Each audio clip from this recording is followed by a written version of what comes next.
Hey, it's Jeremy from Jeremy.net. I'm a comic book artist, writer, creator, and I share my creative process here with you on the internet. If you'd like to support this channel, get behind the scenes artwork before anybody else, see a bonus monthly live stream, you can go to patreon.com/Jeremy. It's patreon.com/GERIMI.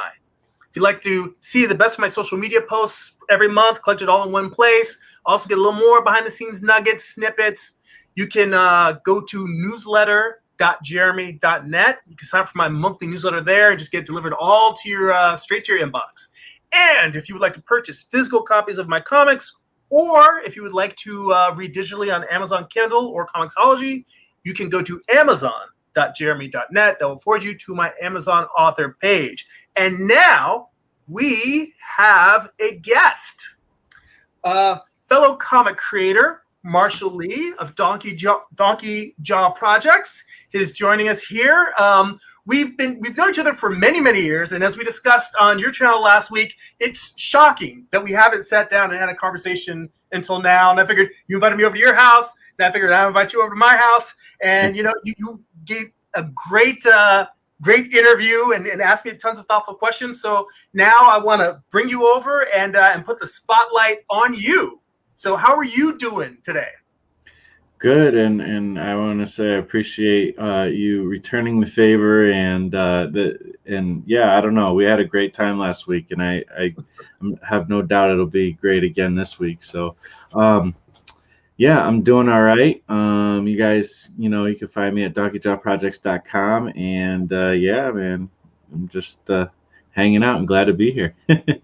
Yeah, you are a prolific comic creator. You've got a bunch of mini comics out. Also, you've got a lot of great interviews on your YouTube channel, and we also have, there's a link to that in the description as well. So there'll be a link if you guys want to check out some of Marshall's comics. While we're talking, you can click and open a separate window. Take a look at Donkey Jaw Projects. You can take a look at his YouTube channel, see all the other great guests he's had on. I see Peter Palmiotti's already in the chat. Says, let's get this part started. Yes. What's up, and everybody? Yeah, my buddy Negro Frazetta is in there, and he's asking for it live. I see Zeus Tovis is in there, and he says the last cast was cool. So great. Well, let's get started here. I was going back and I was watching some of your more recent videos. And I know that it looks like the most recent project you had was your contribution to the 9 Volt comic anthology. Is that right? Yeah. That is an anthology that was created by actually the people in my community in the AAA Creators Discord, which we actually had a video all about that yesterday. And it was really cool. A guy named Peter Seckler and Evan from the Discord decided to create an anthology, and it was all based around the theme of superheroes, which was interesting because I think we all, I shouldn't say we all, but a lot of us probably from my generation, I think, I don't know exactly what age you are, but I have a feeling we're in the similar generation, if not exactly the same. And a lot of us come from this kind of place of reading Marvel and DC comics, a lot of superheroes and stuff. And it was really cool because it was a superhero theme. And as I was working on that, I'm like thinking, and I'm like, I grew up on superheroes. That's kind of what I always felt like I thought I was going to make. And yet all of my comics so far have not been superheroes. In fact, I don't think any of them have actually been superheroes. And here I am finally making like a cool little 8-page superhero story. And it was a blast. And I kind of copied, the type of like Mr. Plastic, or wait, what is it? No, it's Plastic Man, right? Yeah. I think it's Plastic Man and Mr. Fantastic. I'm mixing up the two. And those types of heroes where, they have that kind of elastic ability and stuff. And I put a little story in it. He's trying to save his town from all the craziness that's going on. And the town kind of comes back at him in a monstrous way. And it was fun. It was really a fun ride. And it actually made me think, maybe I want to do some more stories with this guy. His name was Expando. Oh, well, that's cool. You've got your own superhero. It's like now the universe just expands. Yeah.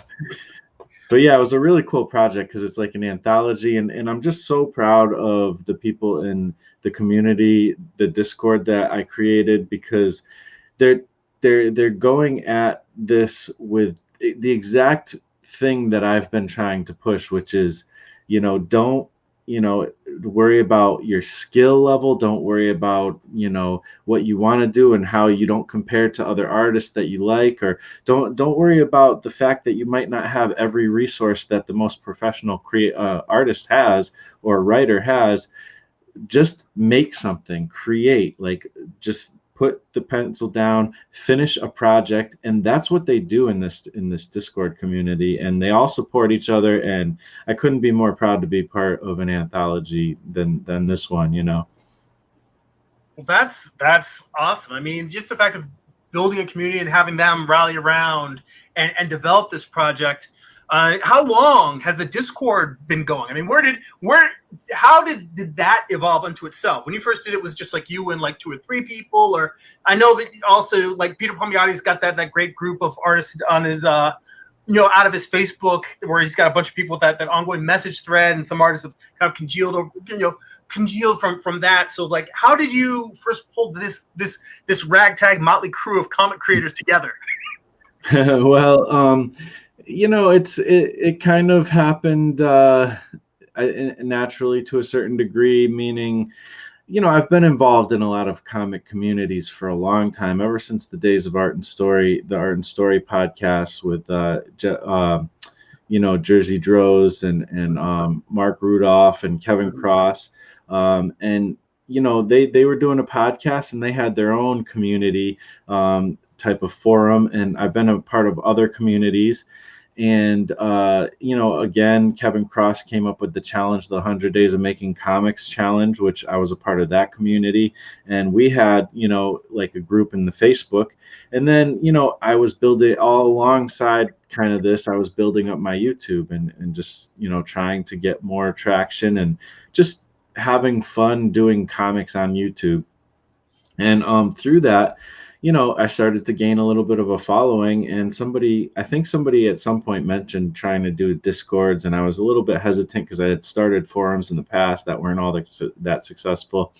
But I started one, and I started doing a daily prompt of just something to chat about, kind of spawned on by a friend of mine, Teresa Del Pilar, who's been on my show many times. And she was doing that in the 100 Days of Making Comics group. And, as I did that, some people started to join, and eventually it just started to it started to grow. And it's only been a year. Like, this last video I did was actually a celebration of us having been doing this community for a year. And it's just been really cool. Like, it's taken on a life of its own. I mean, it's awesome because the people are in it are awesome. Like, it's not about me, it's really about the community, and they just really make an awesome place of it. There's all kinds of challenges and daily draw prompts and all kinds of support for comic creators, no matter what level you're at. Wow, that's really admirable. As somebody who just recently started a Discord server, I've definitely found that like it warms your heart. When you hear that little ding, it's like the opposite of the anxiety you feel when you hear an email or other notifications. It's the sort of like, my tribe is calling. It's a very, very different positive experience. So I'm glad to hear that. Yeah, and good luck on your endeavors with that too. You got a very positive vibe with the videos and stuff you make, so I'm sure it'll be a really cool experience for you. Cool. Well, thank you. Well, going back in terms of your comic creation, I know that when you first started out, it was mini comics that you first started diving into with, right? Yeah, it was pretty much mini comics. Again, starting with the Art and Story podcast, they had a mini comics dump truck challenge, and I was part of that. Some of you might have heard of Scott Cirkland. he's got a big YouTube channel now, and he was part of that as well. And that's where he created his first Young and the Dead comic. And that's where I created my first mini comic ever, my first actual finished comic, a glyph. My character Glyph, he's like a graffiti artist whose art comes to life. And and then I've done 3 other mini comics of that character since, and I've been trying to write that story as something more kind of bigger for a while. But yeah, I did that, and then I started doing anthologies from time to time, and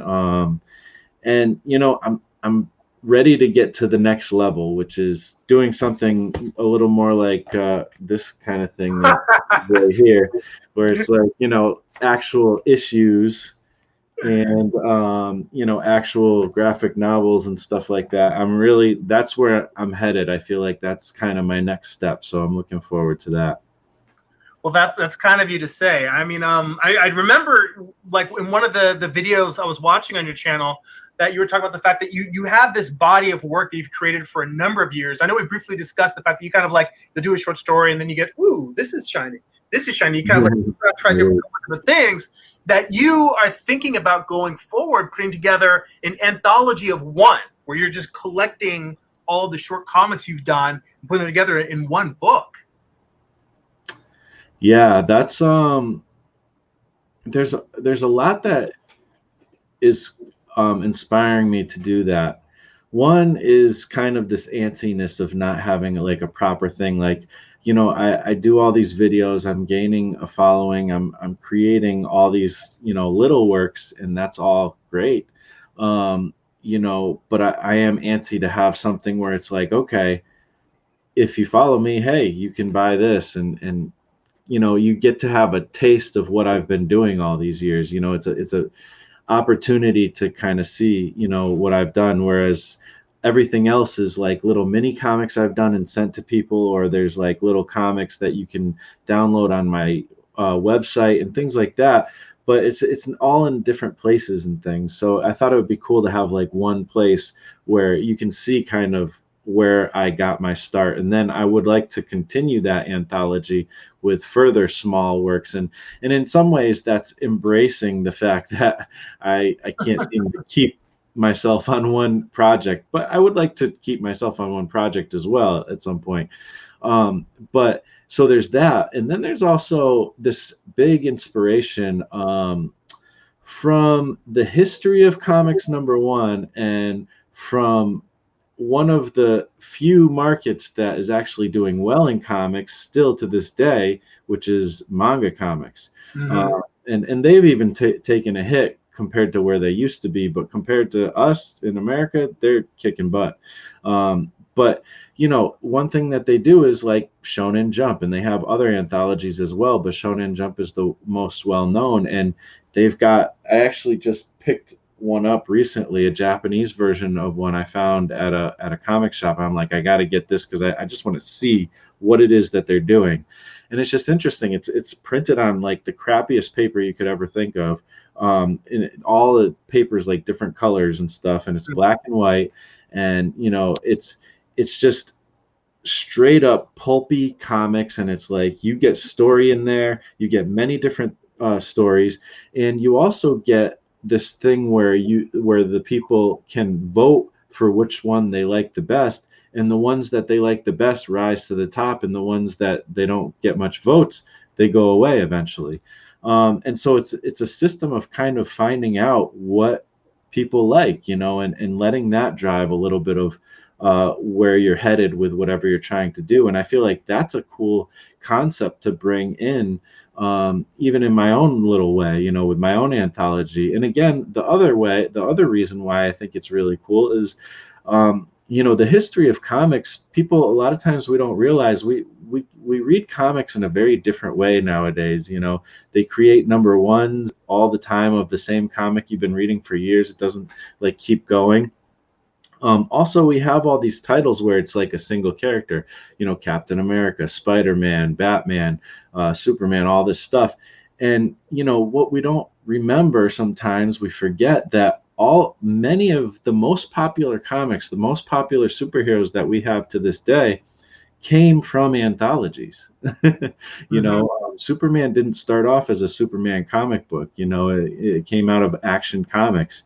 You know, Batman came from Detective Comics. You know, Hmm. a lot of these, I think what was Spider-Man was Amazing Fantasy. You know, Yeah, yeah. um, His so Tales it's of Astonish. I think that was Iron Man. yeah, Or the that Tales of Suspense. or it One of might have been Thor, you know, all these different ones. You know, there's a bunch of different, and it came from anthologies. And it's like, not only that, but the Batman that started was not the Batman that you see today. You know, it was a totally different Batman. It was a Batman that had a gun and killed sometimes. You know, it was just a very different thing than what it is now. It didn't even have Batman didn't even have the origin story that we all know until like the 13th thing, you know, version of it or something. Mhm. So you know, it's just interesting to see like comics don't have to be perfect from the start, and you can, you know, start in an anthology, see what people like and what you like to create, and then I can decide on what I'm going to focus on, you know, from then on out, you know. Mhm. I don't know. No, I think that that's a very true. Like in the end, there's this beautiful middle ground that I think we like to aim for, where what we're excited about, what we're passionate about, overlaps with what our audience is passionate about. Like not everything we create is going to be a smash hit. Not everything we create is going to be awesome and a brilliant project. And if we do create something brilliant, there isn't necessarily going to be an audience for it. But I think what we're trying to do is not just write what people are asking for, but find that sweet spot between our passion and what our passion and the reader's passion. That's what we want, is to try and get them both to sort of overlap, not over, sort of overlap, exactly overlap. So, well, you know, speaking of your passions, I know it's kind of a tried and true, like it's a tried comic interview question for creators. But going back, what were the early comics that you were influenced by and inspired by?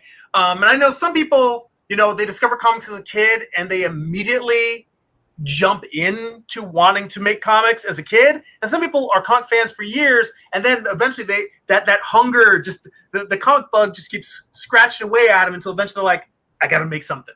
So I mean, starting with your interest and then when it morphed into actually creating. um you know, it's interesting because my first experiences with comics didn't give me the bug, but it was like it laid the groundwork, you know, it prepared the way for the bug to come. Mm-hmm. And, you know, I grew up, you know, my dad, I would visit my dad every, you know, couple weekends or whatever it was. And he introduced me to a lot of cool things. He introduced me to a lot of music I wouldn't normally have known about and listened to. You know, he introduced me to movies that my mom wouldn't allow me to normally see, you know. You know, things like RoboCop had an interesting effect on a young, I don't know, I'll buy that for $1. 12-year-old or whatever age I was. That was kind of crazy. You know, he used to, you know, a lot of people read bedtime stories to their kids, and I wasn't super young when he did this, but he used to read things like, you know, Pet Cemetery and It and Misery and other Stephen King novels. So, you know, I had a lot of influence from him. And one of the cool influences that I loved was he had his stash of old comics. He kept them, you know, and it was just like a pretty thick handful.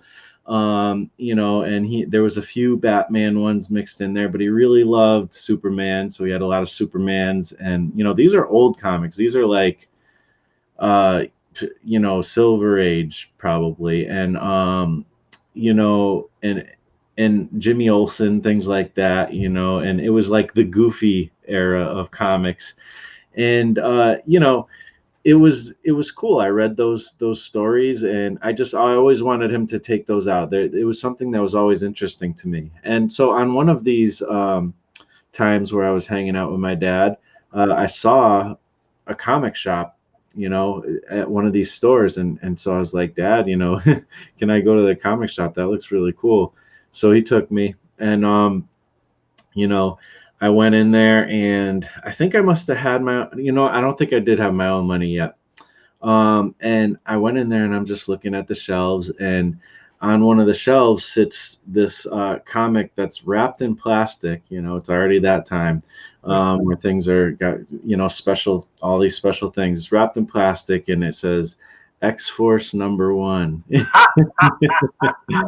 And I saw that and I was just like, that looks cool. And so I got that and a couple other ones. I have no clue what the other ones were. And I was just like, I opened it up and read it, looked at the pictures, and really more than anything looked at the pictures. And I mean, I was blown away. I mean, you could say what you want about Rob Liefeld, but he has a way to bring some excitement. And whether you like his style or not, there's something to his art that obviously attracts people, because even to this day he sells comics like very few, with his art. And so anyways, that being said, I was just, it just excited me. And one thing that was really cool was in the back of that X-Force comic there was like a few profiles of some of the characters, and these were also new characters that you don't I haven't typically seen before or heard of. And that was what excited me, that just bringing on these, like, creating new characters, just and it was created out of everything that my dad had showed me. A lot of things like the Terminator, I mean, Cable was just like a mix of every movie I thought was awesome, like at that time, and all these characters. So that's where I got the bug. And not long after that, I found out that all my favorite artists were creating a company by themselves called Image Comics. And I was just, I mean, you couldn't have made somebody more excited than that. Like, I was so excited about that. I got everything I could possibly get my hands on.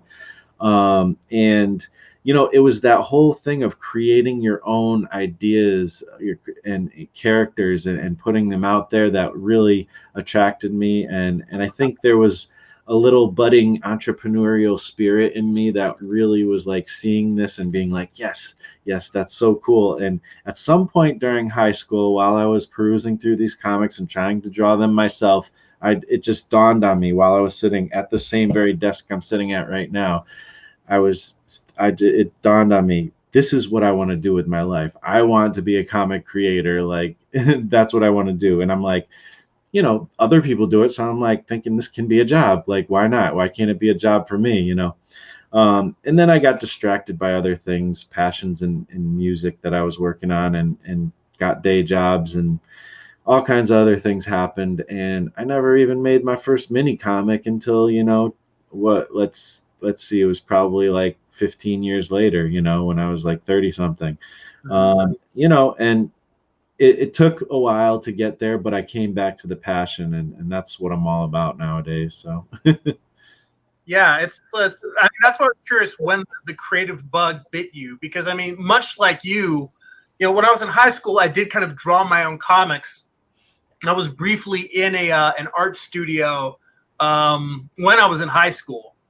But other than those works, I went into college and I studied fine art, and I thought I was going to end up in animation, but I ended up working more in graphic design. And there's a point where I really just was like, I guess I'm never going to work in comics. I thought the industry itself, was the number of bodies, the number of books published per month. It's like this. Maybe it's like the size of the NFL. Like, the actual number of people publishing mainstream books is, at that time I just thought like Marvel, DC, if you include Image, Dark Horse, and all the other indie publishers together, I thought maybe like 500 titles a month. And I thought it's just such a small job market. But then the years went by, and then in my late 20s, I was just like, the love didn't go away. So I just was like, I gotta just make it. And I always continue to draw and paint and make stuff. So I thought, let me just refocus and channel it back towards this. So moving forward, when you first started with Glyph and doing your comics, one, did you have it's a two-pronged question. One is whether you had a connection to graffiti culture already, and that's where that character evolved out of. And two, what tools were you drawn to when you started making your first comic in terms of like, your process of penciling, inking, board size? You know how like if you start as a kid, you may just draw a comic on a line of paper. But when you come to it, older, some people may develop their own unique format and size for what they develop. Some people may research and go, oh, it's 11 by 17 Bristol, and I got to get this dip pen and find this. There's a whole broad range of how people approach making comics, and there is no right way. So I'm very curious, both in terms of where the characters' origins came from for you, and then when you sat down to make it, what were your weapons of choice? Well, I'll probably answer the second one first, because it's a little bit easier. Well, I guess they're both easy. But anyways, so the weapons of choice. When I was younger, and I knew that I was interested in this, I came across in Kmart. I don't know if anybody knows that store or not. Walmart has taken over the world, but Kmart. I noticed there was a book in there, and it was called "How to Draw the Marvel Way," and I was like, "Yes, I want to know how to draw the Marvel way." Like, that I was like, if there was any way to brainwash a kid, I was brainwashed. And so, I wanted to get that. My mom was like, no, she was always supportive, but at the same time, she didn't want her kid to be, on the side of a street somewhere, and she had some true intuition with that, but, anyways, but, I couldn't get away from it. I wanted to make comics, and, I somehow got my grandmother to get it for me eventually. And that's where I learned the tools of the trade. That's where I learned how to draw. Like, that is a really good book, as much as there's a lot of, Stan Lee propaganda for Marvel. It doesn't matter because it does teach you. I mean, John Buscema, like, it teaches you how to draw. And that's how I learned about like constructing forms and stuff like that. And that was like gesture drawing. I never heard of so many of these things. So anyways, one thing it did teach you too was the tools. It just laid it out. This is what the pros use, this is the right way to do it, the Marvel way. And I ate it up, and I was like, cool. And I somehow got my hands on like big Bristol sheets, and I didn't know the exact dimensions, so I just got the biggest ones I could find. So I had like these huge boards like on my desk, and I'm trying to draw, and I'm like used to drawing in a sketchbook really small, and now I'm trying to draw big, and it was really weird. I didn't know what the heck I was doing.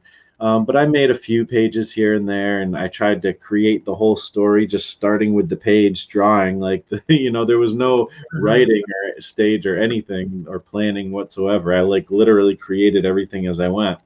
Did you ever see the Marvel tryout book? No, I know there's a few other books kind of like that, and I'd be curious to see them, but I haven't seen them now.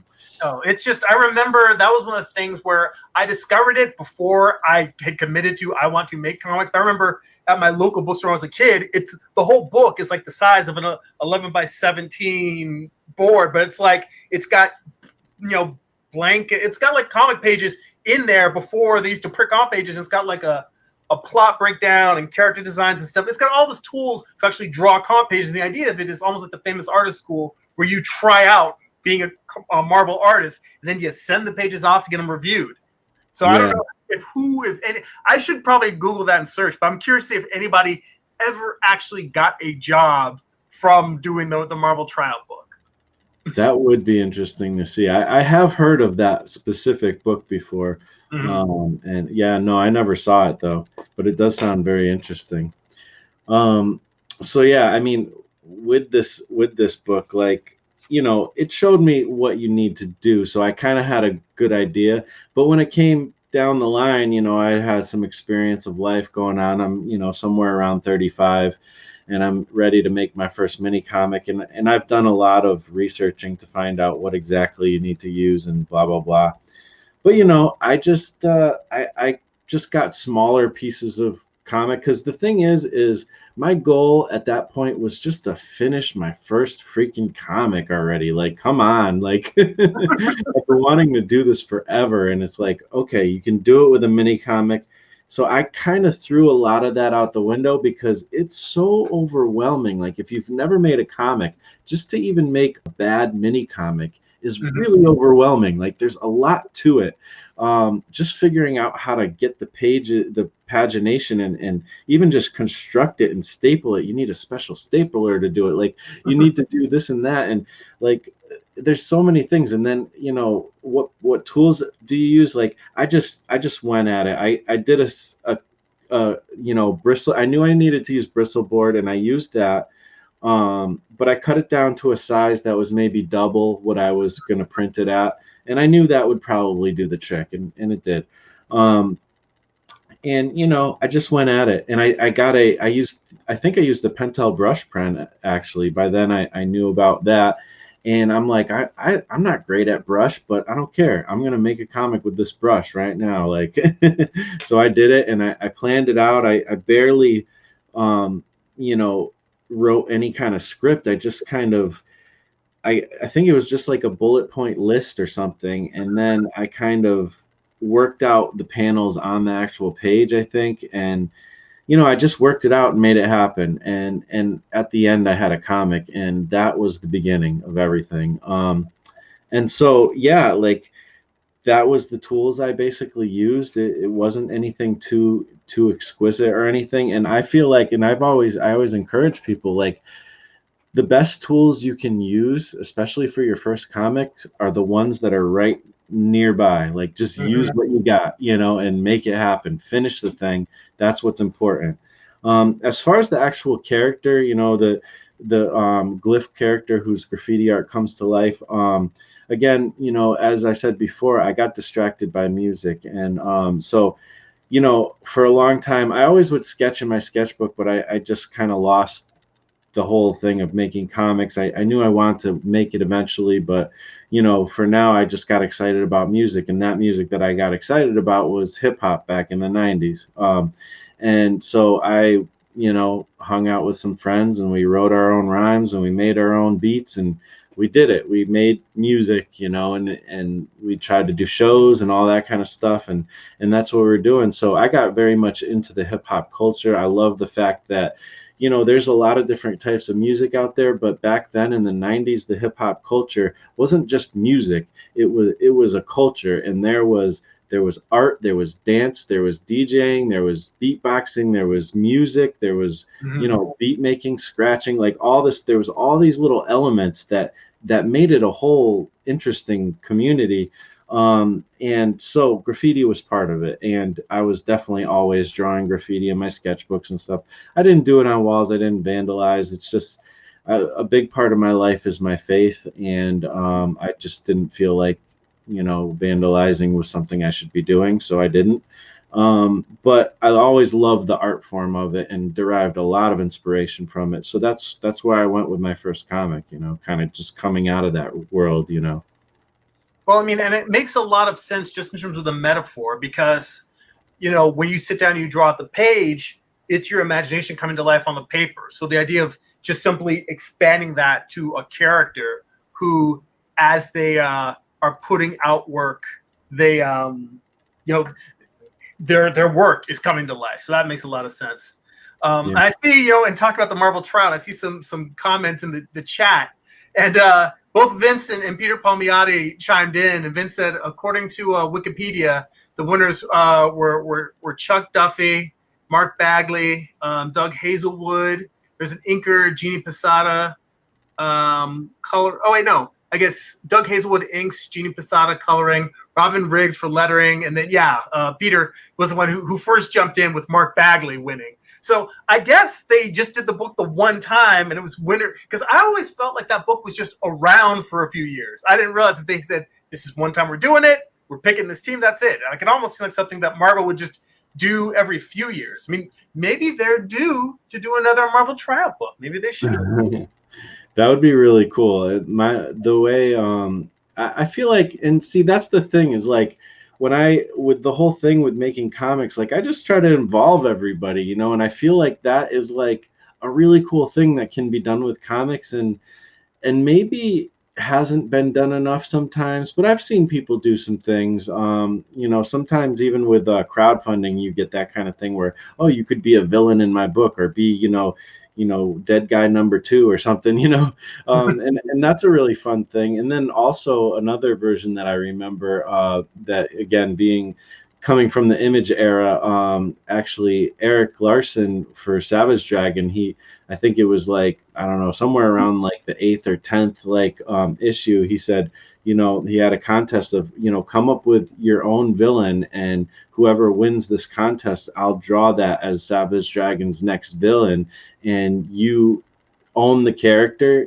and you get to have him published, and it's gonna be cool. And he did that, and there was like this crab character in that he brought to life, and it was really cool. And that person, they created a character, and I got to be in their favorite comic. That's pretty fun. Well, I mean, it's interesting that crowdfunding has adopted a lot of these things that I don't see them as gimmicks. I see them as innovative ways to connect with the reader. Because I mean, a lot of the stuff that you talk about that people were doing in like the early Image era, doing things like that, or like, because I can remember just like when in Spawn, when Tom McFarlane had that period where he was having, stories that were being written by Alan Moore, and then having Frank Miller in there, and then having Dave Sim and having Cerebus appear. When Cerebus, they're 180 degrees from Spawn, but at the same time, they both share as publishers that independent spirit of we're going out and doing our own thing. And the fact that, tying it back to Marvel doing that tryout book, that's the kind of thing where we don't see them doing that as much. The mainstream publishers don't seem to do that as much these days. But I think it's promising that independent creators and crowdfunders are carrying that torch forward and looking at new ways to both just do something different with the book and to engage and connect with the readers. Yeah, totally. I mean, there's this thing, what is it? I think, no, I was there's the guy who wrote the Outliers. He wrote a bunch of different books. Oh, Malcolm Gladwell. Malcolm Gladwell. Yeah. Tipping Point, yep. And he also wrote one about, I think it might have been just called David and Goliath, or Goliath, or the Goliath Effect, or something. I don't know. Yeah, I remember that came out a couple. That was, I think, is most recent. But yeah, go ahead. Yeah, and so it's kind of interesting because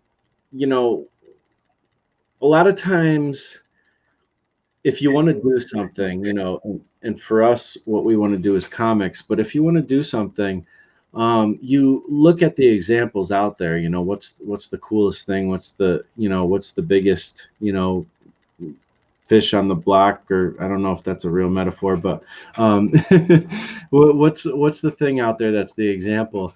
And obviously we're going to look at Marvel and DC, a lot of us, or there's other examples as well. And the thing that's interesting is, the whole thing with the David and Goliath thing that Malcolm Gladwell brought was, he was saying, the thing about that is there was a set way that they performed war back in those days. And one of those ways was that, there were certain tools that you used for long distance fighting and certain tools that you used for short distance fighting. And Goliath was like, bring your strongest man. Nobody can beat me. We're going to do this short distance battle and this and that. And, David, they're from this smaller tribe that obviously, from all intents and purposes can't beat this huge crazy tribe that's really dominating, and he's just like, well, I can beat him. And he takes a long distance weapon and gets the sling or whatever it was with the rocks, and he goes up close to him and gets him, and then he goes and cuts his head off, like, and it's like he used the wrong tool for the battle, but it was the right tool to get the job done. And that's what the little guy can do. I think that's why I think independent comics is really cool, because the big guys, they move slow. They have to go through a series of bureaucracy to make decisions, and then they make those decisions, and they're really betting a lot, but for them it's small peanuts, but they're kind of moving slowly, maybe like an elephant or something. But then like the little guys, well, they're agile. They can, they don't have all this stuff, this baggage and all this stuff that they have to, infrastructure that they have to kind of pay attention to, and so they can agilely do extra little things that the big guys can't actually do. And in that way, the little guys actually have a lot of potential and a lot of advantage, actually. So it's interesting how the giants are taken down sometimes. Not that I'm trying to take down Marvel and DC or anything, or any of us need to be, but we're going in our own direction, and there's a way for us, and there is a way for us to make careers out of this, or whatever it is we want to do. Mm-hmm. Yeah, I mean, there's something. It's just like that idea of like you've got all these creators. The agility you said, I immediately imagine something kind of like just a bunch of just little ants swarming, but the ants can swarm over and eventually like take down like a wild boar or something. Like it's a big thing, but all these different agile forces coming in there. And like you said, it's not about taking down Marvel or DC, but it's about staking your own claim. Like, I mean, I would feel very lucky if I had the opportunity to draw a mainstream comic. Yeah. But I know that I every once in a while you just see stuff on Twitter or different things online where somebody just posts a question like, what character would you want to work on if you could work on any character? And my answer is always my own. Because I have so many stories that I'm passionate about, and I figure, that's, I think, the same thing when I hear you talk about your characters and want to do your own anthologies and doing your own books, that's the thing that drives you. It's just that you building your own world and being able to explore and create that way. Well, yeah, I mean, it's interesting because, the comic industry is a very weird industry. Like, it's not normal, and which is fine. That's cool. Like, we're unique, great.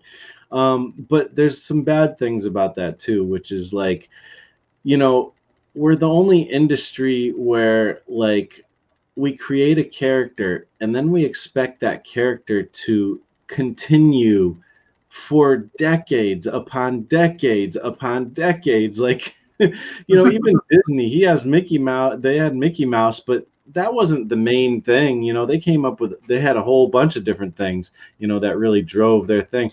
Like, it's, we don't need to just perpetuate the same story. Oh, I mean, if I hear Batman's origin again, I'm gonna like throw something. Like, like I get it. I know what happened. I feel bad for him. Like, let's move forward with a new story. And so it's like, I don't. And this is me being a little bit frustrated and critical, but at the same time, I do have a very healthy respect for all that. I do love the heritage and the history of comics.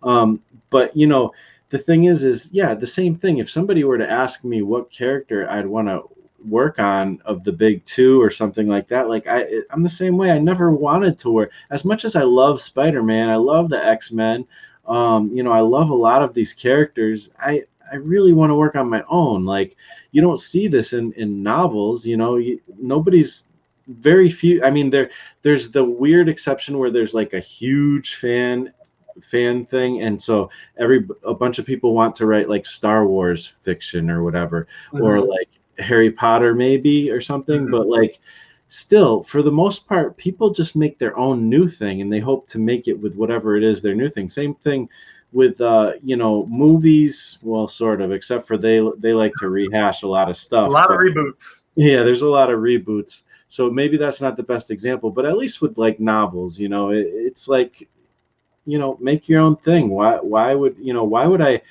remake music? I want to make my own kind of music, like all that kind of stuff. It should be evolving and building on itself, and not constantly regurgitating the same thing over and over and trying to find new ways of doing the same thing. It's like, well, that's why I love companies like Image, and Alterna. I'm a huge fan of, and a lot of these other indie uh, companies. Mhm. Well, in terms of continuing being inspired by that, I'm curious a little bit how your process maybe has changed over time, because I know you mentioned when you first started out making glyph that you kind of just figured it out on the page and you just had an outline that you were working on, just a bullet pointed list. So with the other comics you've done, other mini comics, not stories you've done for anthologies, how has the process of writing evolved for you, if it has, or whether you use the same method? And then kind of the same for the artwork. I mean, I ask because I'm somebody who's really big on thumbnails. I can't live without them. Thumbnailing's my favorite part. Well, we've had this conversation. That's my favorite part of the process, is working out right there. And I know we didn't have a chance when we were talking before to get into what it's like for you when you're putting together the story, and then what's it like when you're putting it out on paper. So paint a picture for me, to walk me through your process, and maybe if you've noticed on certain projects a shift where you can point and say, in this project I figured out this step and this changed my approach to making comics. So go ahead and walk me through that.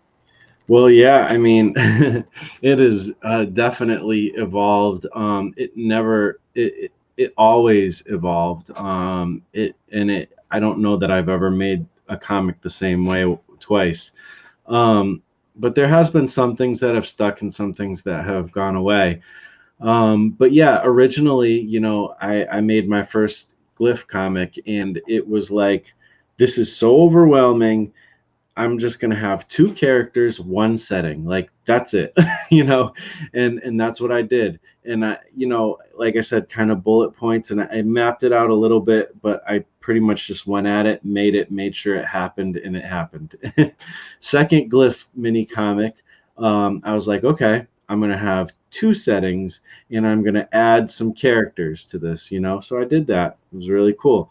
Third glyph mini comic, I'm like, okay, I got a few different settings, and I'm going to add characters, but this time I want to actually like build in some characterization to the stories. Like I want the character, like before it was just pretty generic. It's still everything I've made is very generic, to be honest, but I wanted to add some characterization, where there was a little bit of more of motive behind things and things like that. And so I did that. And then every time I've made a comic, I've changed, the size of the paper I work on, or I've changed the tools. I've employed different techniques, and I've gotten better at drawing. But also, even in the first few mini comics, I never was trying to draw as good as I could draw. I just was like, I just want to make a comic, So those are pretty crude. But eventually, I started being like, okay, I want these comics to start looking a little better, So I'm like, okay, I'm going to start actually trying to illustrate here. And so I've done that with some of the comics. Like I said, there's a bunch of different examples. There's, I started, I wanted to see what it was like to draw like on the typical 11 by 17 with the same measurements and stuff. And that's where, the channel art for this comic, or for this video, Attack of the Lizard Brain. That's where I went with that format to try to create that. And then a challenge there too was to do some kind of creature feature style thing, kind of akin to So a classic EC horror comic. Classic EC comic, yep. And I even to the point where the cover is an homage to a Jack Davis cover. And so I did that, and that was a really cool step. And then every single time I make a comic, I'm consciously trying to do something new that I haven't done before. and so that's how I actually approach every comic, is how am I going to do this one differently than I did the last. And I remember incorporating things like the duotones and stuff like that. I remember when I first made my first digital comics, and all kinds of different things. Now I'm starting to bring in some perspective and work on the environments a little bit. Now I'm trying to bring in some influence from manga and see what I can do with that. And as far as the writing, yeah, it started with bullet points, and it's stayed with bullet points for a while, and then I started, you know, again, the desire to make better comics kind of dictates this, and I started realizing, okay, I've done a few comics. I know how to do some of the basics and stuff. Now I want my stories to actually start to resonate with people a little bit. I want to be able to create characters that are interesting. And one of my big goals is to really drive some emotion, for the reader, in my comics. And I feel like that's really important. I really love stories where I come to some emotional place, whether it's, just humor, or it's I'm crying, or whether it's like Mhm. excitement. There's a lot of different emotions that can come. But I would love to have that kind of comic where you go through waves of emotion. And so that's kind of a big part. So I started to focus on learning about actual writing, like reading books about writing, screenplays, and reading books about writing novels and writing comics. There's not a ton for comics, but just researching all of that. And there's so many different methods, there's structures to it, there's ways to, they talk about pantsing or plotting and that Mhm. kind of thing. And there's a lot of different structures. What I've landed on that has served me pretty well is, the Dan Harmon circle, Story the circle. story circle. Mhm. And so I kind of, what I do now typically, but again, it'll probably, talk to me 2 years from now, might be something totally different. But like, what I do typically now is I kind of have this method where the first thing I do is I just brain dump whatever I have. I just brain dump it, and that's usually a page to a few pages, whatever. And I do that, and then what I do is I take that brain dump, and now I literally take the story circle and I create. This is where I'm like, it's exactly the same as we talked about on my channel, with the going from gesture to creating form to detail. That's Mhm. how I approach it. And so I try to get the big picture first. So I do the brain dump. That's just an initial phase to just get the ideas out of my head. And Mhm. then the real first step starts, and that's the gesture, which would be the story circle. I'm like, okay, what is this whole story? I want to just get a sense of what the whole story is first before I start going into any detail. So I do a rough story circle. I may even do a few different story circles to just find something that makes sense, that seems interesting. So I do that. That's the gesture. And then it's time to form, get into the form. So then what I do is I'm like, okay, how many pages is this story going to be? So then I literally write out the pages. I usually do this in Trello.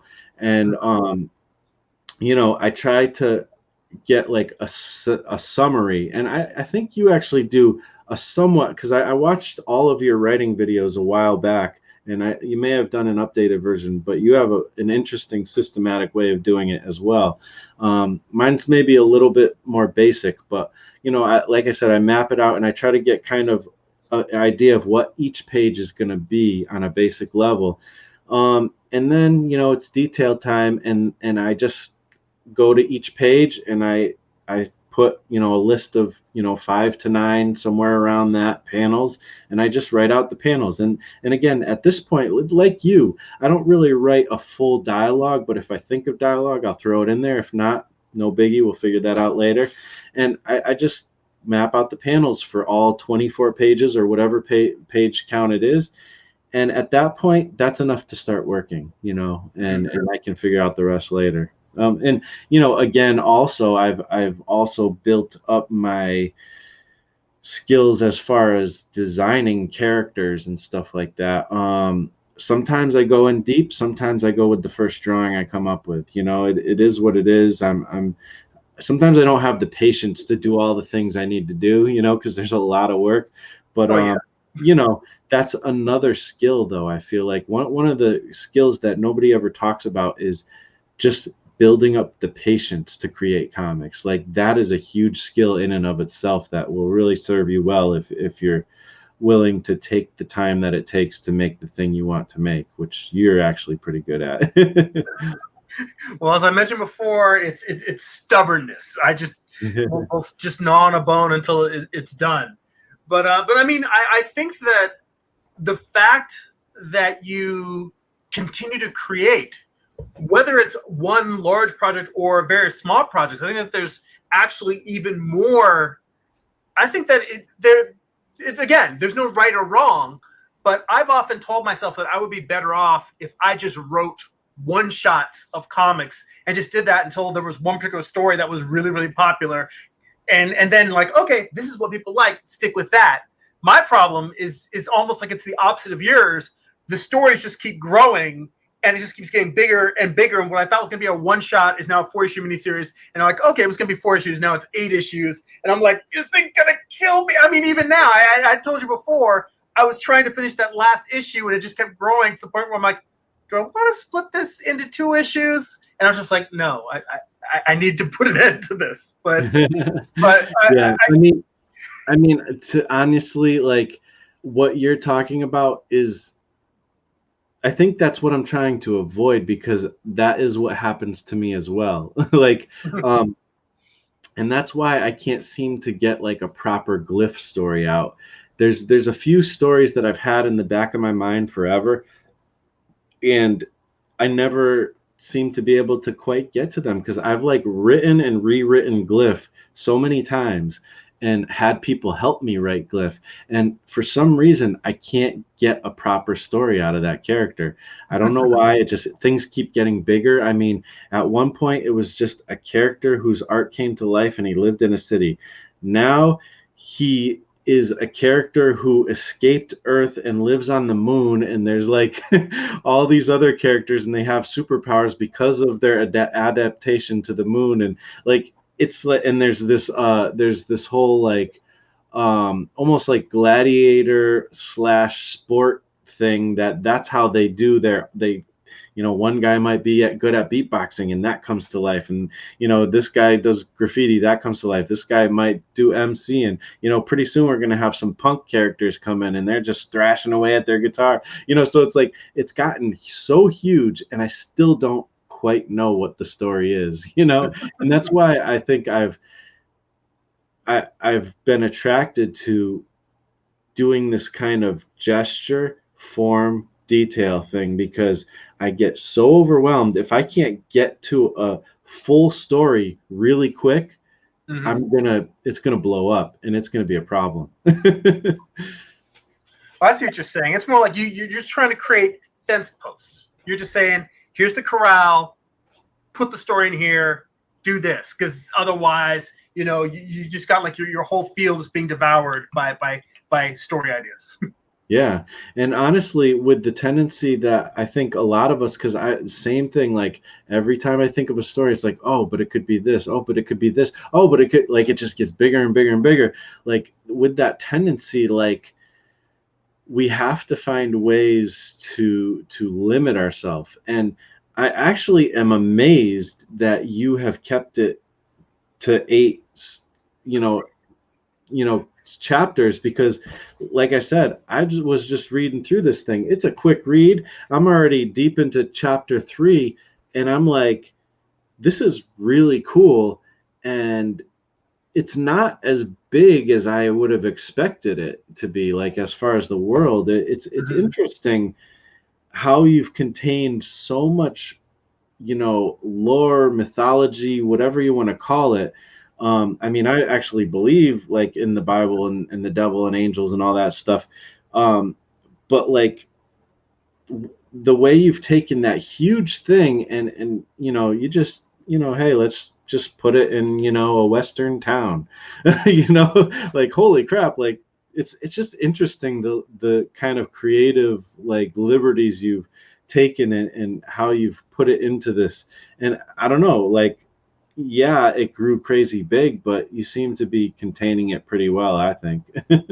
Well, I mean, it's the funny thing is when I first came up with this story, I mentioned this before, I think, when we talked before, that I had the idea since college, but it's just the fact that I knew I was not good enough to tell that story.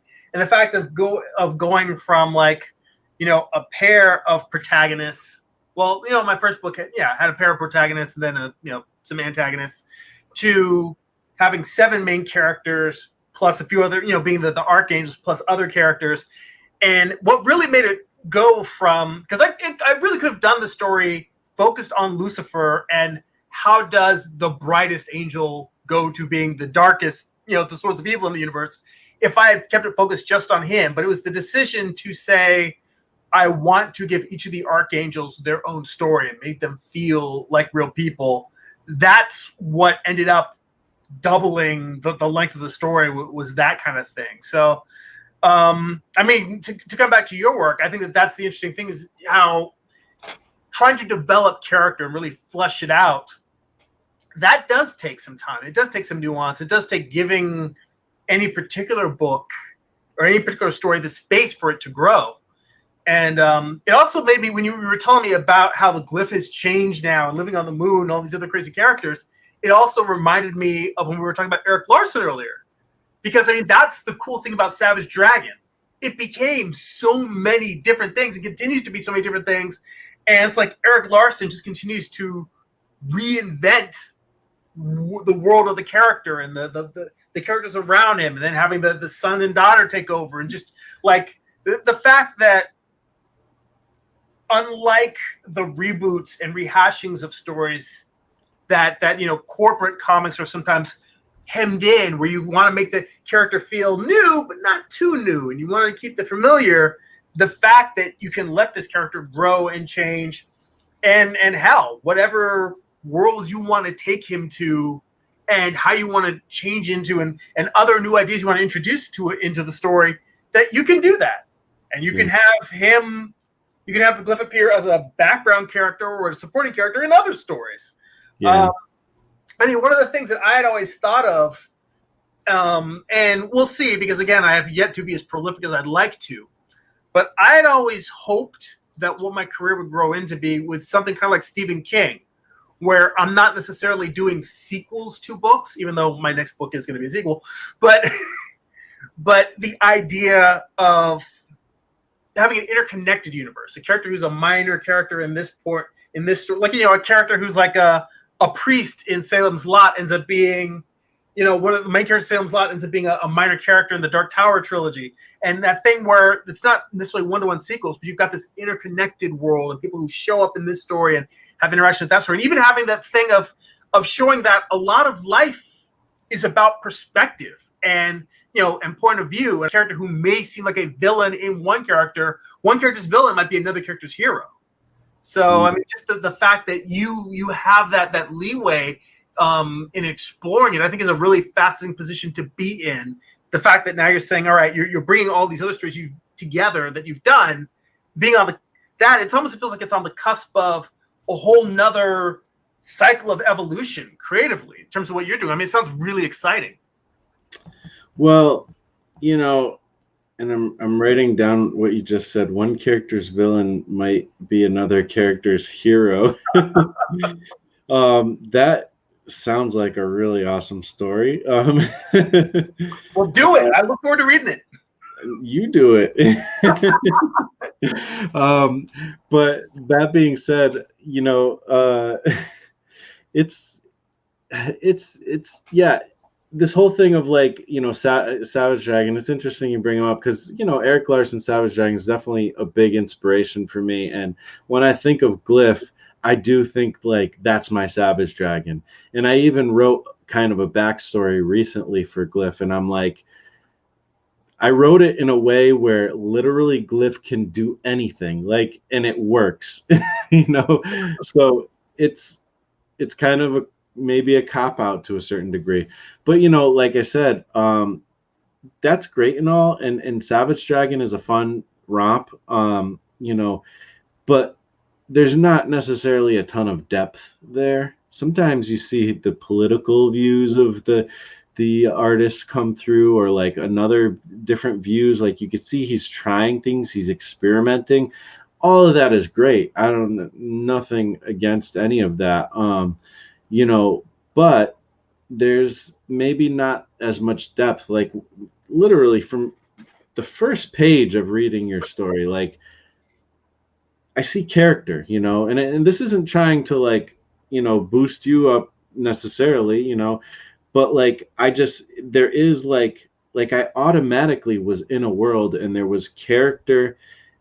I just knew that you had, like, I could tell right from the beginning that, oh, this is a story, this isn't just somebody creating things that happen in a sequence. There's some depth to this right away, and characters have these interactions with each other where what one character does affects the other character and vice versa. They have different personalities and different voices. Like that's a kind of depth that you don't always see in comics, and something I actually crave in comics. And that's also, and again, I'm not trying to just like boost your thing, but I'm just saying, because like to me, I do crave some things in comics that I don't see a lot of times. And also in the way that I write, I am more of that like Savage Dragon, let's just play around and see what we can do. But I don't want to always be that way. I want to get to a point where I have that kind of depth, and I want the stories to be about characters and not just about what happens. Like I just read the first volume of Court of Owls the other day, Batman Court of Owls, and I'm reading it and I'm like, a lot of cool stuff happens in this. I don't feel connected to any of it. Like it's interesting, but it's Batman's a robot. Like he has no emotional depth outside of I'm sad because my parents died. Like I've heard it. Okay, it's like when I listen to Eminem, like I love like his first few albums, he's really getting in there, and then like after a while I'm just like, okay, what are you going to do? Complain about your mom, complain about your wife? Like okay, we get it. Just broken record. Yeah. So, but there's I like stuff with depth. Like bring me, through a character change, or it doesn't even have to be. It can be a flat character arc. That's fine, but bring me through some kind of story, and that's, that's what I would like to have in my comics, and I'm working towards it. Well, that's an interesting thing to work through, because I think much like you. First off, thank you so much for the kind of things you said about my work. I really do appreciate that. It didn't come easy, in the sense that I myself am a plotter, not a pantser, and I have tried on multiple occasions to just start and see where the story goes, and I haven't liked where I've ended up, and end up going back doing a lot of rewriting. Which, I mean, everything gets rewritten anyway. But I think that I've had some interesting thoughts over the past year or two as I'm thinking about works I want to do in the future, about that balance between plot versus character. And a lot of people say plot is character, and I do agree with that. It's just a matter of getting them to meet in the middle. Because I can see people that just create an interesting character and say, I'm just going to follow this character and see where they go. And I can see somebody who comes up with this finely tuned clockwork of a plot and a narrative, and then just needs to create characters that feel authentic and don't just feel like they're on rails like a video game where they're just reading lines off a script, that actually feel like real people that are interacting. And I think obviously the work that is the best is the work that in my opinion, is the work that combines both. Mm-hmm. So for you, what comes first, character or plot? Well, I want it to be character, but it's easy for me to do plot, you know. But I do want, my goal is character. That's what's important to me. But you know, I agree that I think they're totally intertwined. If you write plot well, then character's there. If you write character well, then plot is there. And it's done right, you know. So it's yeah, meeting in the middle makes a lot of sense. I don't think you can get there mathematically. Um, I think you can get there partially mathematically, though. Like I like that you say, you know, you're a plotter. I feel like, you know, that's, or like I feel like outlining and plotting, like a lot of people feel like you're losing like freedom or something, or you're losing spontaneity, but I just don't agree. Yeah, I mean, I feel like a lot of people who say they're pantsers don't realize that they're also plotters. You know, Mhm. they just eventually they're gonna have to get some edits in there if they want to make a decent story. You know, they're gonna have to have an editor come and tell them you need to change this and that, and then oh hey, now it's a plot. You know, I don't know, like whatever it is, they're gonna have to do something, even if they do it themselves. But yeah, I mean, character. If you can't connect to a character or some of the characters in a story, then it's not interesting. Like it's not worth it. Why would I, you know, want to do? Why would I want to go through that story with someone? You know, I Mhm. mean, I think of Lord of the Rings, like lots of amazing plot in there, lots of amazing character. You know, and I'm not even who's the main character in Lord of the Rings? I mean, I think the obvious first thought would be Frodo, but Frodo's one of the more boring characters in the whole story. You know, he just kind of like, oh, I'm caught up in this ring thing and I'm trying to be good, but you know, thank God for Samwise, you know. I think J.R.R. Tolkien even said, he's like, you know, to me, Samwise is the hero of the whole story. Like, and I would agree to a certain extent. The character that I love the most, and I think somebody in one of my interviews actually said this, and when they said this, I was like, yes, I agree, is you know, Aragorn, you know. That's what I He, was gonna go with. he's a great character. Like Mhm. he starts off as Strider, like he's just a guy in a Mhm. hood. You're afraid of him. You're like, is this guy good or is he bad? Like, what's going on? And then you know you find out, okay, there is some integrity to the guy, and he knows some things, and he's able to get them at least to, you know, the Elven. I forget the name of the The place. Shire. Oh no, the I forget the Elven Kingdom. Yeah, I Yeah. forgot. So he's able to go there, and he gets them to where he wants to go, but he's very reluctant to do anything, like take any responsibility for anything.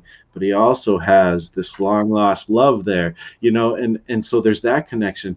And then, you know, then eventually, like he goes through this whole thing of reluctantly, you know, taking on a little more responsibility, a little more, and then you find out, oh, he's like the heir of a king. Like what? Like, you know, and Mhm. he's supposed to be the king right now, and he's not. Like he's totally shirking his responsibility. Like it's time for you to do your thing, and he's not doing it. Eventually he's such a reluctant leader, but then he does do what he needs to do, and at the end, like when they're crowning him, like in the movie especially, but like Mhm. the books too, like when they're crowning him, and he goes to Frodo and Samwise, and he bows down to that, like I cry every time. Like that is, No, it's an emotional moment, it's really good dramatic.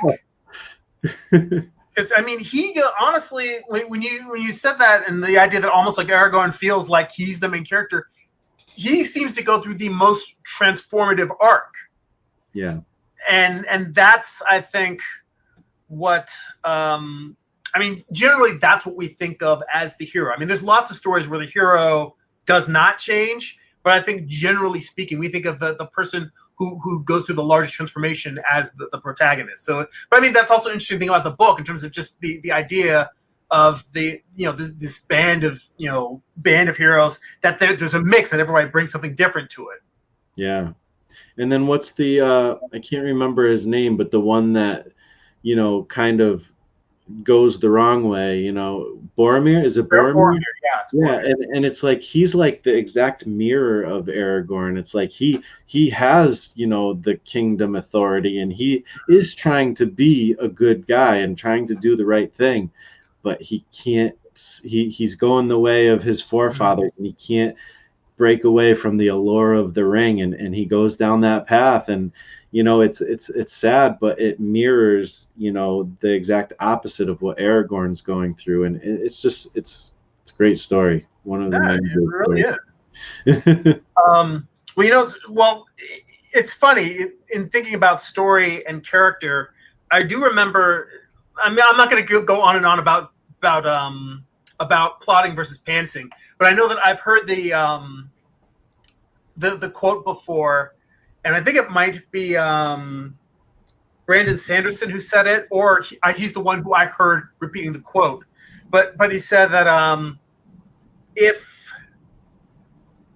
if I don't know where I'm going, then the reader doesn't know where I'm going either. Mm. And I do think that that's an interesting aspect of of writing by the seat of your pants. For those, I realize we went into the terminology because we both know, but for people who are just listening, that plotters are people who plot their stories out. Pantsers are writing by the seat of their pants, making it up as they go along. And again, even when they get to the end of that, they may have a story they made up as they go along, and then go back and write and revise. But I think, and I again, this goes back to our previous conversation, that a lot of my writing has been influenced by my process of learning to draw, and Mm. that generally when you draw you start with your gesture, like you said with your writing process. We kind of have the similar thing where we work it out, the story as a gesture. And I feel like we're trained to figure out this is what the whole figure is, and this is what all the parts of the body are doing, and then working in your volumes and working in the anatomy. um, that in writing, there are artists who can start with a toenail and then just draw the foot, and then draw up and draw the leg, and then the knee, and then before they're done, they have this whole beautiful figure. That And would I be feel Stephen like, King, I yeah, think. exactly. I feel like that is the plotter. Not Yeah. everyone can do that, but I know that when it comes to on the art side, the drawing side, what I observe is that the people who can do that are people who see it all laid out before them, and then they're just putting it down. And I almost feel like from a writing standpoint, I don't know if it's possible to have a mind that can do both, but it's not that I seek someday to be a plotter. It's more that a pantser. It's that I seek to have the craft, the skill, that it doesn't matter where I start. That I can tell a tale if I don't know where it's going, and I can tell a tale by carefully constructing it, and then it becomes a game, and I can just sort of play with it. Because I think that as an artist, I know that if I don't block up my proportions at the beginning, that I'm going to end up with like a tiny little hand and a huge head and wonky feet. But I do believe that it is possible to gain enough skill and facility over time that you can just see the whole figure no matter what. If you have one piece, you can figure out how to make everything else fit properly. Mhm. Um, so I guess I'm not sure where I was really going with that, but Well, you know, I think I definitely think it's interesting, and like I said, to me, you know, Stephen King, you know, he's like a pantser, and you know, and he's like the guy who starts with little details and somehow finds a way to create the whole picture. Um, but at the same time, he does have editors, you know, and you know, he does. There are there's a process where he ends up going through, and the thing is in his books he gets lost in description, which in some ways is wonderful to the point where, you know, when they create a movie from something he's written, it's easy to get the visuals because it's literally laid out there right there for him, you know, to the point where after my dad read Misery to me and then I watched the movie, I was like, this is exactly how I imagined it in my head. Like they really took everything like from what the descriptions were. And you know, so there is a point to where I think it's helpful. But to me, like, even if you're a plotter, like, and even if you're one of these people who says, know the end first and then work your way to it, which I think is an intriguing way to work. I've kind of worked that way.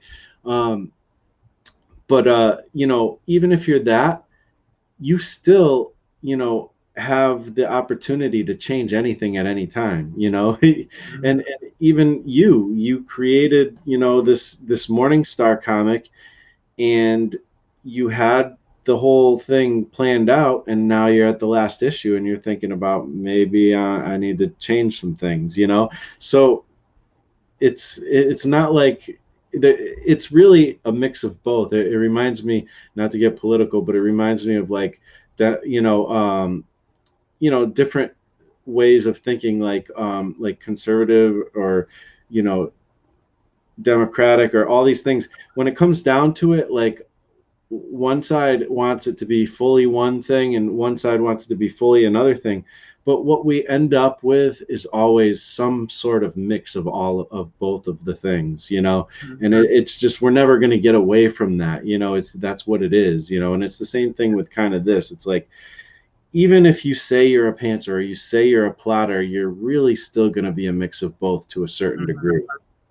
Yeah. Well, I mean, I remember when I was in high school, I started getting interested in philosophy. I remember there was this one book that I found in my local library that was like Philosophies of the World. And it had like 12 different chapters on 12 different studies of thoughts. And it went into Buddhism and existentialism, Socratic, approach, and like all different schools of thoughts of philosophy. And I remember as I was getting like halfway through it, it was like it was making interesting arguments for all the different thoughts and where they came from, different approaches, strengths and weaknesses. And I couldn't resist flipping to the back. And at the end, it just says, the whole point of the book is just that none of these things are like the unified field theory of philosophy. Philosophy is the study of thought. It's not the answer of thought. None of them give you the why and the how.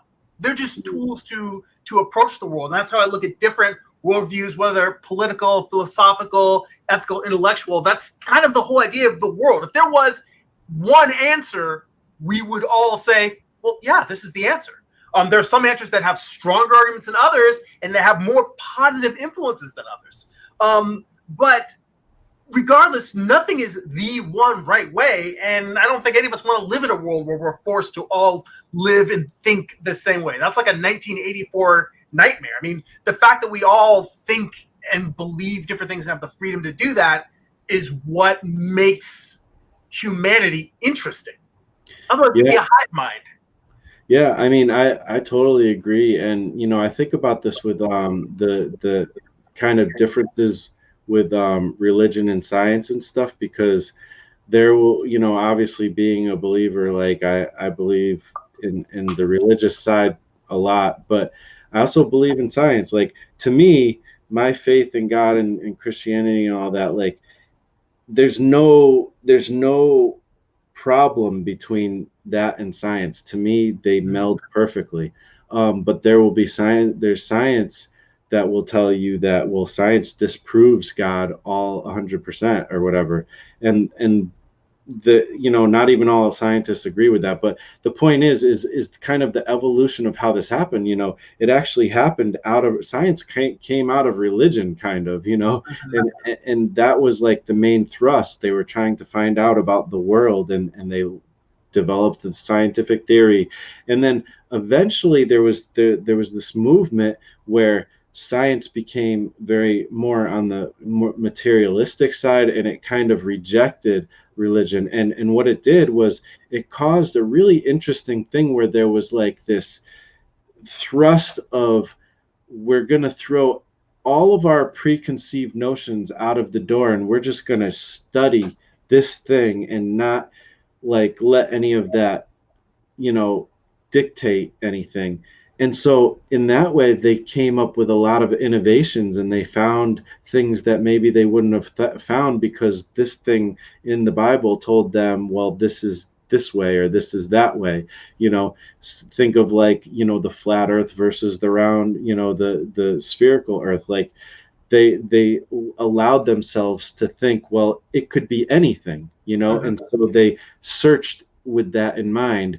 And then, to be honest, the Bible doesn't really have a stance on that. It says certain things from the culture that it was written in, and that's why you have a few things that make it sound like it's a flat earth, but it doesn't mean that that's what Christians believe or whatever.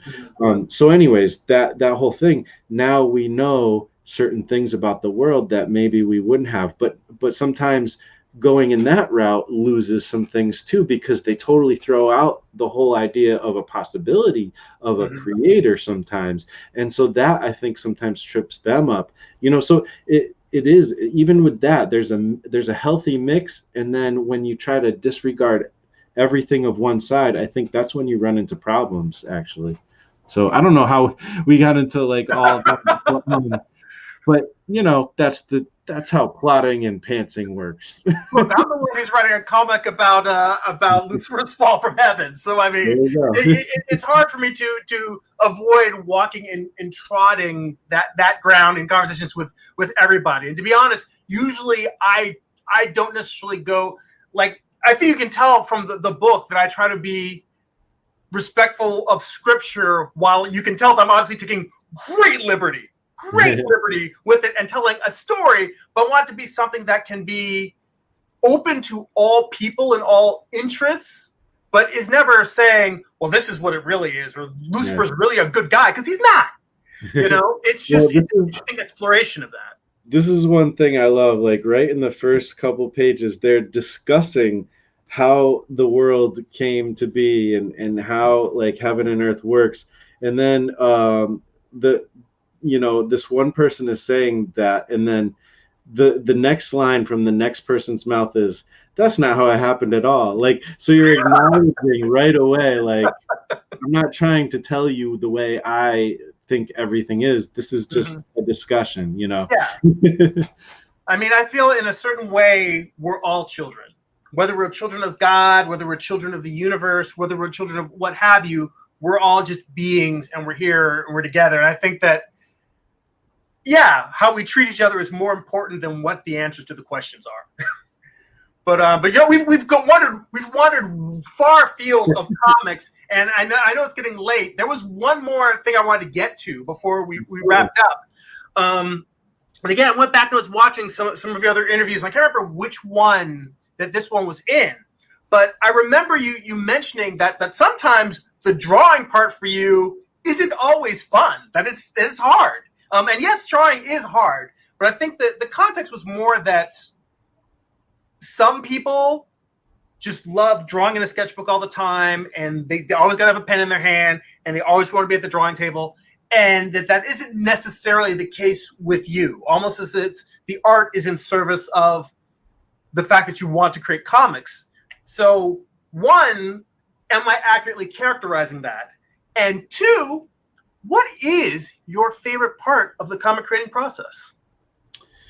Well, I don't have a direct stance that I stick to when it comes to that kind of thing. But I am a little bit probably more on the side of my art tends to service a project.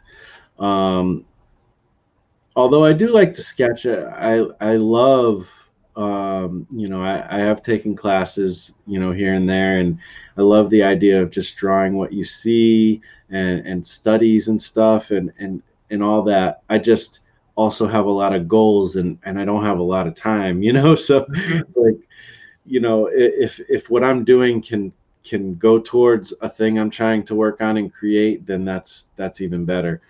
So I actually create projects that help me to do that. Like if I can't draw, cars, maybe I'll make a comic all about cars, or something like that. So I'll do stuff like that sometimes.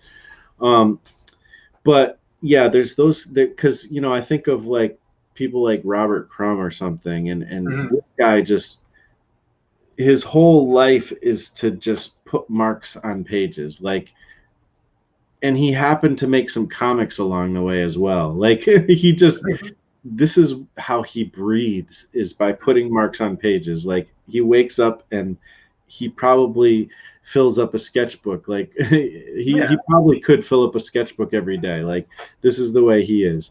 I kind of wish I was like that, because I just I don't have I just don't want to do it that much, I guess. It's weird. I don't know why, even though I do love drawing, and when I do actually sit down to draw, I'm enjoying the process, you know. Mhm. So there's that aspect of it. But then there's another creator that I love. Happen to have this here, James Stoko. This is Oh, I'm familiar with. I haven't read any of his works, but I've heard his name before. this is his recently published sketchbook Hmm. or art book, which is kind of weird for him because he doesn't really just sketch. He makes comics. If it's not for a comic, he's not making it. He doesn't have a sketchbook generally. There's a few sketches in here because, and he even says in there, he's like, this is one of the few times I actually sketched. Like, and this is a new experience for me.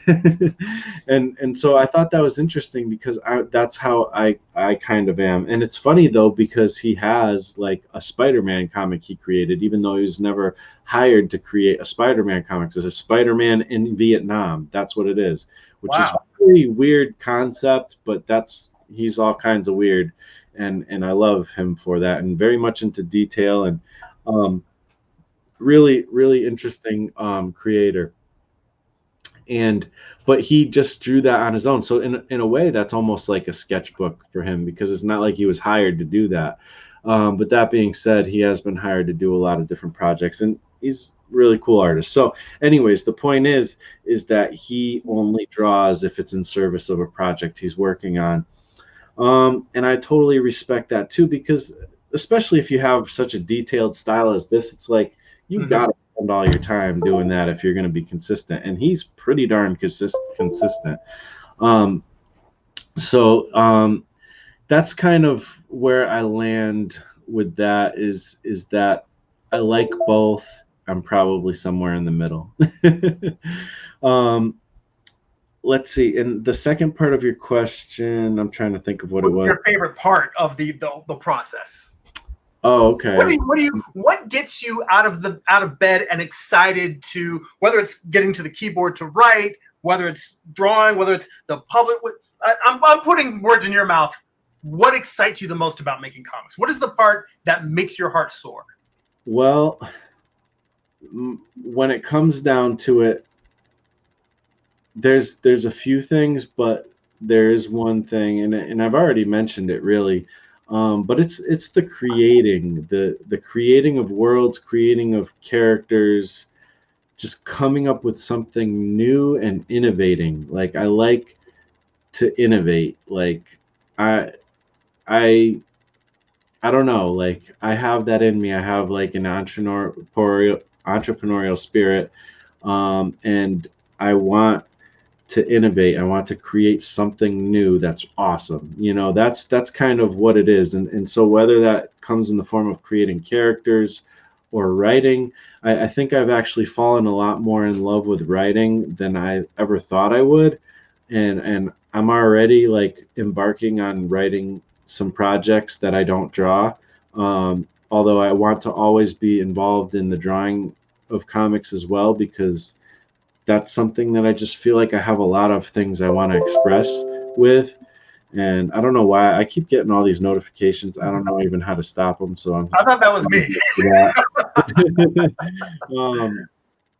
But so that's kind of where I'm at. I love the idea of like I've been doing this a little bit where I've been writing things and coming up with ideas, and even coming up with designs and saying, okay, this is my basic idea of this character.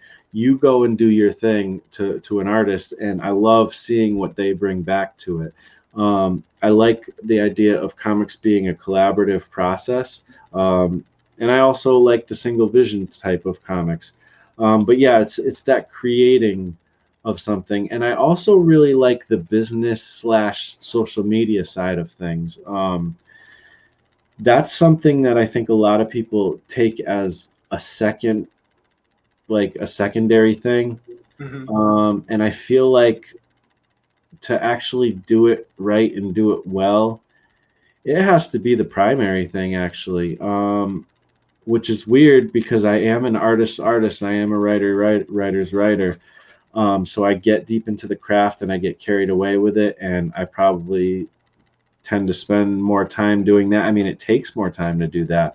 So there's this real tension between those two things. So I get why people, they just want to create their thing and they don't want to worry about that, and I get that. I can get that way myself, but I also, having had this YouTube channel, having looked in, studied up on people who do social media right and do marketing well and things like that, I get really excited about entrepreneurship and all of that aspect as well. So, and I know that has to be a huge part of what you're doing. And also, artists have an advantage in the entrepreneurial space that they don't realize.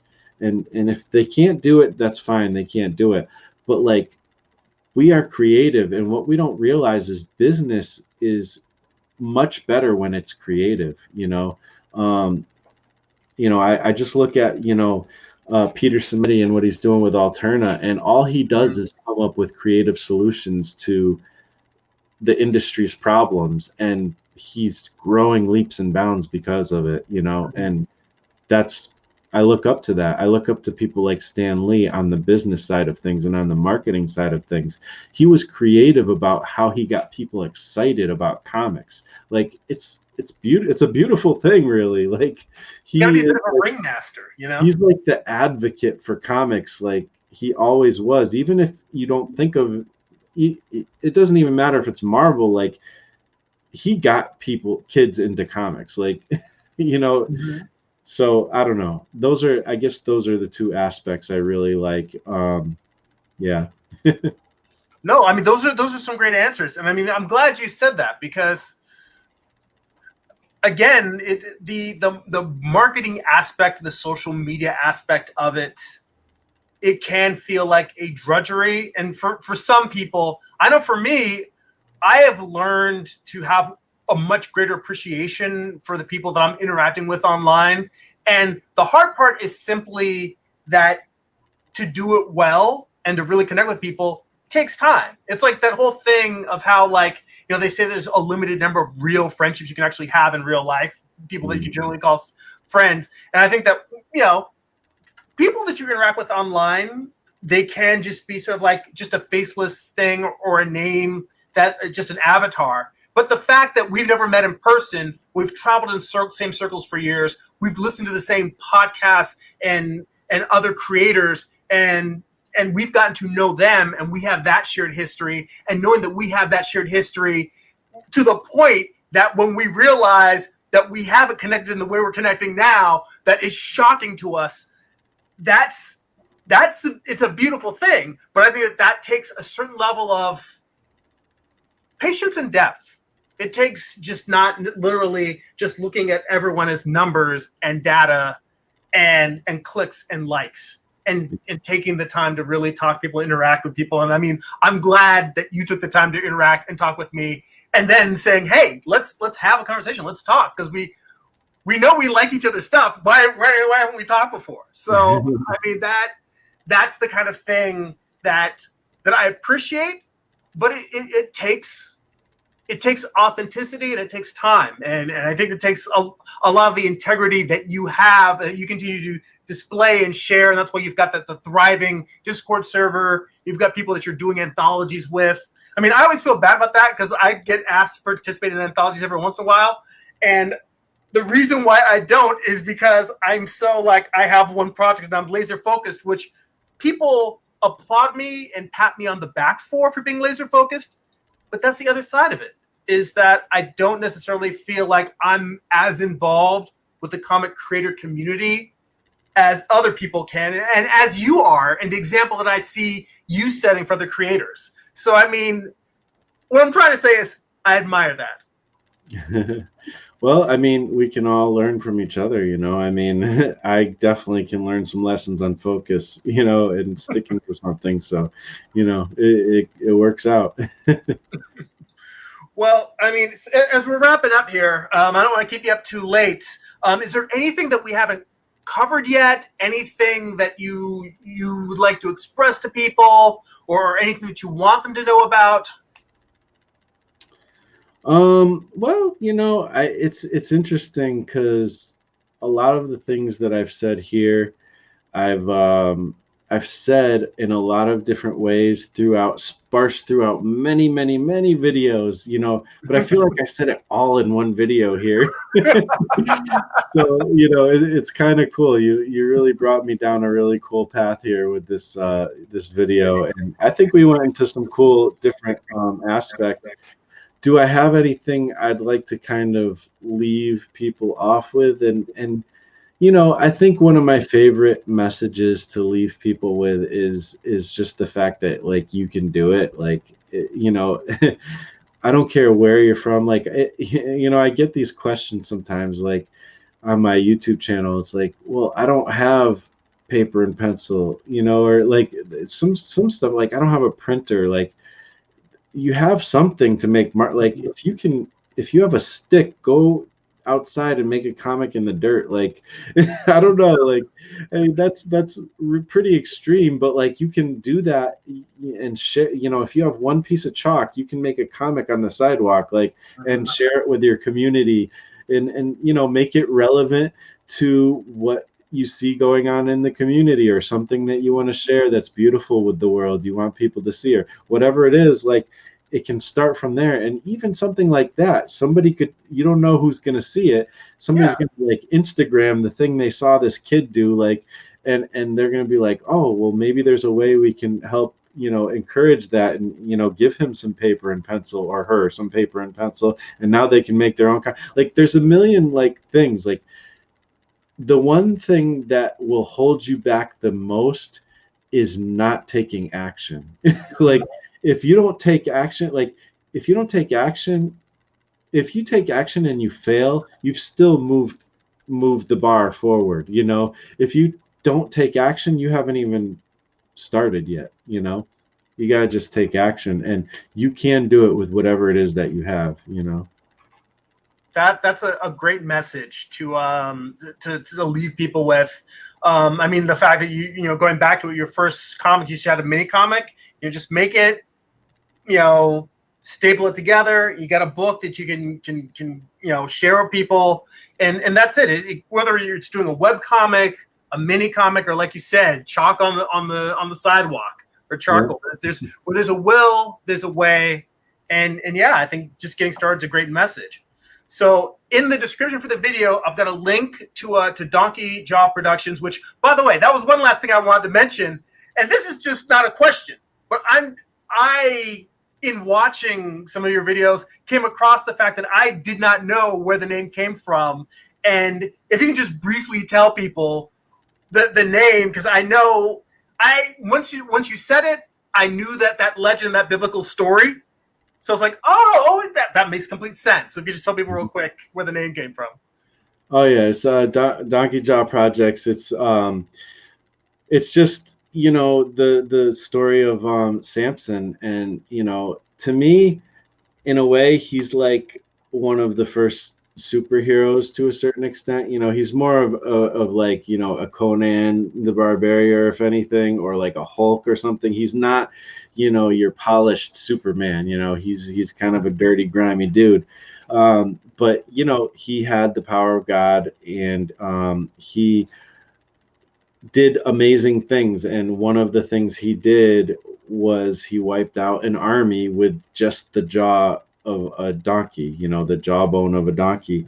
And so to me, he's a different character in the Bible. He doesn't play by the rules, and he's very independent. He kind of just did his own thing. There's no like people telling him what to do. He did what he believed God wanted him to do, and he just did it. He also ran into some troubles. So he's very relatable to the human condition as well. And you know, he went through some crazy stuff, and in the end he found a way to have some interesting victory that was sort of a tragedy, but also it was a victory. So, you know, there's a lot of things. So one thing that I get is the independent spirit, and um, the also an aggressive approach. You know, that's something that I think that artists in general, the artistic temperament, is a lot of us are kind of quiet, humble, gentle, whatever. Sometimes we're not those things, but we're still quiet and humble because we're just at the desk, or, you know, we're not always the most social sometimes. But there's also, you know, there's no reason why we can't get out there and show things and be confident about what we do and show some aggressive things with strategy. And, you know, that it kind of brings in that the whole thing you were asking me about, like that entrepreneurial spirit and stuff like that. Like, we got to attack this thing because we kind of have a superpower, you know. Whether you believe in talent or not, like, just creating the skills to do something like this. Like, I was thinking about this the other day. Like, I was watching a video of somebody making some music, and they're just like, oh, I just want to add this piano part, so they just do it, and they're like, doop, doop, doop, doop, like it's really creative and just well done. And I'm like, I can make a song. You know, I have enough ability to make a song, even though I don't know how to play an instrument, but I can't do that. Like, and that person probably takes that for granted. He's like, I've been doing this my whole life. This is just what I love to do. Why would it be anything special? That's how we feel as artists or writers or whatever. But we have taken a lot of time to develop these skills, and it is something special, and it's worth being confident about and putting forth and trying to make something out of it, you know. Well, that's awesome. And that's what where the name kind of inspires all of that. It's like one little concept inspires all of that, you know. Well, I mean, it's a lot, but it's a great message. Well, if people want to see what you're building and sharing, so going to Donkey Jaw Projects, you've got links to comics people can read there for free. You've got links to comics that people can purchase and download. I saw that there was also you've got a Patreon campaign. People can sign up for your Patreon, contribute there. That's actually not a thing anymore. That I have to do some serious work on my site. There's some outdated things, but yeah, there are comics you can read and check out. So for sure. All right, well, guys, go, please, viewers. If you weren't already familiar with Marshall's work, please go over there, check his comics out. There's also a link to his YouTube channel on there. Tons of great interviews with a variety of creators. One of the things, even before we spoke, I listened to your interview with Peter Samedi, and I really enjoyed that conversation that you guys had. So let me, real quick here, let me throw my screen back up. And for those of you watching, so if you have enjoyed this video, this channel is brought to you by my Patreon subscribers. They're supporting this and supporting my continued work and be able to make these videos, these great conversations available. So if you'd like to contribute and also get, you know, bonus live streams, additional comment, head to patreon.com/GERIMI and sign up there. And again, if you'd like to just keep track of what I'm doing in one place in your inbox once a month, newsletter.jeremy.net. You'll get lots of great artwork, links to some of the live streams and behind the scenes process work, and to purchase copies of my comics physically or on Amazon Kindle or Comixology, you can go to amazon.jeremy.net. Marshall, again, thank you so much for being on. I really enjoyed this conversation. I'm glad you're able to make it on. Thank you so much for being here. Thank you, man. All right, guys, that's it for now. Go be creative. Yes.